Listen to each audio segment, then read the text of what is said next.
ഞാൻ ആദ്യമായിട്ടാണ് 15 മിനിറ്റ് ഇപ്പൊ ഞങ്ങളുടെ ബാക്കിലുള്ള 3 പേര് എഴുന്നേറ്റ് പോണ ആദ്യമായിട്ടാണ്. 15 മിനിറ്റില് 3 പാട്ട്. ഞങ്ങൾ സ്റ്റാർട്ടിങ്ങിനെ കണ്ടപ്പോ മനസ്സിലായി ഏതോ കല്യാണ ആൾക്കാരാണ് വീഡിയോ ഡയറക്ടർ നമ്മൾ സ്റ്റാർട്ടിങ്ങിനെ പറഞ്ഞില്ലേ. ഈ കണ്ടപ്പോ തന്നെ മനസ്സിലായി പടം ഫ്ലോപ്പ് ആയിരിക്കുന്നു. ഏതോ ഷോർട്ട് ഫിലിമിന്റെ പടം സിനിമ ആക്കി എടുത്തു. 7 പാട്ടുണ്ട്. ഞാൻ 6 കൗണ്ട് ചെയ്തു. 7 തോന്നുന്നു. ഫസ്റ്റ് ഹാഫിൽ തന്നെ 5 പാട്ട്.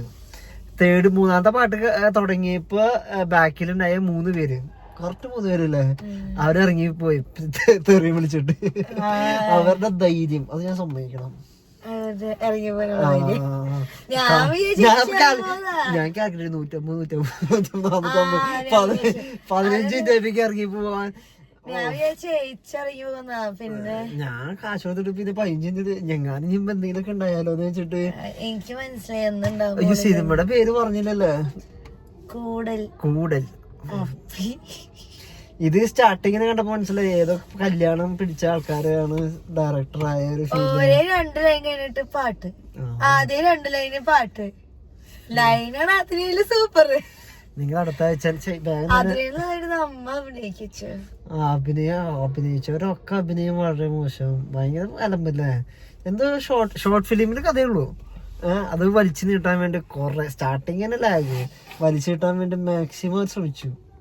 എന്നുവെച്ചാ ഒരു 1.5 മണിക്കൂറൊക്കെ ആക്കണ്ടേ അതിന് വേണ്ടി. ഇപ്പൊ ഞങ്ങള് 10:35 സമയത്ത് അപ്പേക്കും പടം കഴിഞ്ഞ് വളരെ 12:35. അപ്പൊ 2:30 ഞാൻ അവസാനത്തെ പാട്ടിട്ടും കേട്ടിരുന്നു ലാസ്റ്റ് അറിയാൻ വേണ്ടി മേക്കിങ്. ഞാൻ പറഞ്ഞു ഈ സിനിമ ഇനി കാണാൻ പറ്റില്ലെങ്കിലോ എന്ന് വെച്ചിട്ട് ഞാൻ വീണ്ടും ആ പ്രൊഡ്യൂസർ ജിതിൻ പാവം പൈസ പോയി, ഉറപ്പായിട്ടും പോയി. നിങ്ങൾ വേഗം വന്ന് കാണുക, കാരണം അടുത്ത ആഴ്ച തിയേറ്ററിൽ നിന്ന് പോകും. അങ്ങനെ പറയില്ലേ, കാണട്ടെ ആൾക്കാർ കാണാൻ. ഇതിനെ ഞാൻ ജീവിതത്തിൽ ഇറങ്ങി പോകാൻ വിചാരിച്ച പടം ഏതാന്നൊക്കെ ഓർമ്മയുണ്ടാ? നമ്മുടെ കല്യാണം കഴിഞ്ഞുള്ള ഫസ്റ്റ് സിനിമ സെക്കൻഡ് ഹാഫ് എന്തെങ്കിലും ട്വിസ്റ്റ് ഒക്കെ വെച്ചിട്ട് അവസാനം വരെ വെയിറ്റ് ചെയ്തു. നമ്മളെ അതിന് മുന്നേ സിനിമയ്ക്ക് പോയിട്ടില്ല, കല്യാണം കഴിഞ്ഞാൽ ആദ്യമായിട്ട് സിനിമയ്ക്ക് പോണല്ലേ.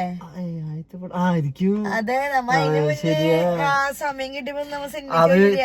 ഞങ്ങളുടെ ഒരു കസിൻ ഇങ്ങനെ നല്ല പടാണ് കാണാൻ നല്ല പടാണ്, അപ്പൊ അവരാദ്യം പോയി. അപ്പൊ ഞങ്ങൾ സെക്കൻഡ് ഹാഫ് അവളുണ്ടായിരുന്നു സിനിമയ്ക്ക്, അവൾക്ക് അപ്പൊ ഞങ്ങൾ വിചാരിച്ചു ഞാൻ സെക്കൻഡ് ഹാഫ് പകുതി ഇപ്പൊ ഞാൻ നോക്കുമ്പോ തിയേറ്ററിൽ ഇറങ്ങി കിടന്ന് തുടങ്ങണം അല്ലേ. തിയേറ്റർ എല്ലാരും കിടന്ന് പറയുന്നത്. ഞാൻ വെച്ചാൽ അവളെ പറഞ്ഞപ്പോ ഞാൻ എന്തായാലും സെക്കൻഡ് ഹാഫ് എന്തെങ്കിലുമൊക്കെ ട്വിസ്റ്റ് വന്ന് മാറിയ കഥയൊക്കെയാന്ന് വെച്ചിട്ട് കച്ചറപ്പടായിരുന്നു അത്. അതിന്റെക്കാളം വെച്ച് നോക്കുമ്പോ ഇത് പിന്നെയും വേദണ്ടെന്നുള്ളേ. അത് ഈ ചെക്കനുള്ളതുകൊണ്ടാ. ഈ ചെക്കന് മലമ്പായിരുന്നു, പക്ഷെ ഈ ചെക്കൻ ഇങ്ങനെ പേടിപ്പിക്കണ പോലെ അഭിനയിക്കുന്നത് എനിക്ക് ഇഷ്ടമല്ല. പിന്നെ സെക്കൻഡ് ഹാഫ് കഥ ഇന്റർവ്യൂ മുന്നേ കഥ മനസ്സിലാവും, ഫുള്ള് മനസ്സിലാവും. പിന്നെ ഷോർട്ട് ഫിലിമിന്റെ പടമുള്ളൂ. എനിക്ക് വിഷമം 2 പേരാണ് ഡയറക്ടർ എന്ന് തോന്നുന്നു, 2 പേരും ഒരുമിച്ച് ഡയറക്ട് ചെയ്താണ്. അവരുടെ ജീവിതം ഇനി അടുത്ത പടം കിട്ടുമെന്ന് എനിക്ക് തോന്നണല്ല, പ്രൊഡ്യൂസർ പൈസ കൊടുക്കുമെന്ന് എനിക്ക് തോന്നണല്ല. ഞാൻ ഇത് റിവ്യൂ ട്രെയിലർ ഒന്നും കാണണമെന്ന പടാ, കാരണം അല്ല എന്നാലും ലൈക്ക് ഇവരൊക്കെ കുറച്ച് നല്ല പടങ്ങളൊക്കെ ആയിരിക്കും, കോമഡി ഇതൊക്കെ എന്തെങ്കിലുമൊക്കെ ഉണ്ടാവും എന്ന് വെച്ചിട്ടാണ് ഞാൻ വന്നത്. പക്ഷെ ചമ്മിപ്പോയി.